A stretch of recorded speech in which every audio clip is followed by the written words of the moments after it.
това искат, да не видят в районни панел. Ето да ни гледат. Нали това искат? Тук не е Москва! Тук не е Москва! Тук не е Москва! Тук не е Москва! Тук не е Москва! Тук не е Москва! Тук не е Москва! Тук не е Москва! Ние, българите, днес да бъдем убеждавани, че това тук зад мене е нещо друго, а не паметник на лъжа и убийство. Това е най-страшното престъпление. По-добре да оставя на Марта да говори, че тя ще каже нещо по-вярно от мене. Ние бяхме обявили това събитие с снимки на освободените от тази съветска армия, която докара този репресивен режим в България. Държа в ръцете си и снимка на освободения Георги Марков. По време на пражките събития той написа, че в Прага беше арестувана една пролет. Същите тези оръжия отидоха в Прага с танковете, за да арестуват една пролет. Само че както продължава той, пролета никога не може да бъде арестувана. Както никога не може да бъде потъпкан стремежа към свобода. Затова ние ще продължаваме да изобличаваме тази лъжа. Няма да се оплашим. Няма да се оплашим от руското посолство.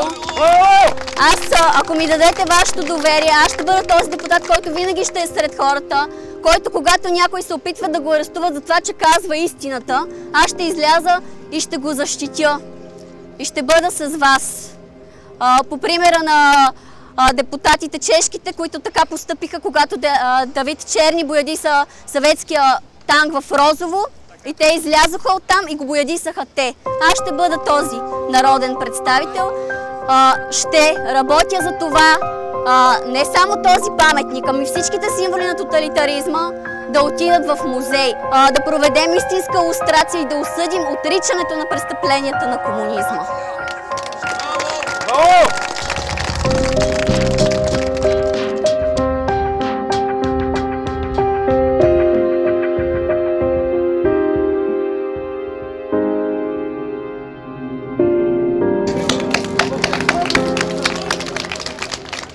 Много благодаря на всички, които дойдохте. Гражданската инициатива за демонтиране паметника на съветската армия, към която аз принадлежа, и ДСБ Средец, чийто председател имам честта да бъда, сме организатори на това събитие. Този тоталитарен тотем е забит в сърцето на нашия район, където живеят свободни хора, и ние ще го изритаме оттам и ще го пратиме в историята, защото тази територия принадлежи на символите на свободата. Благодаря ви още веднъж, че сте тук.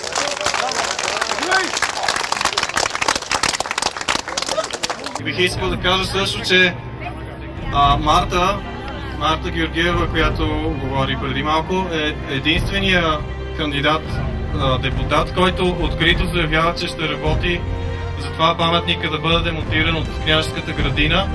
И това е достойно за възхищение.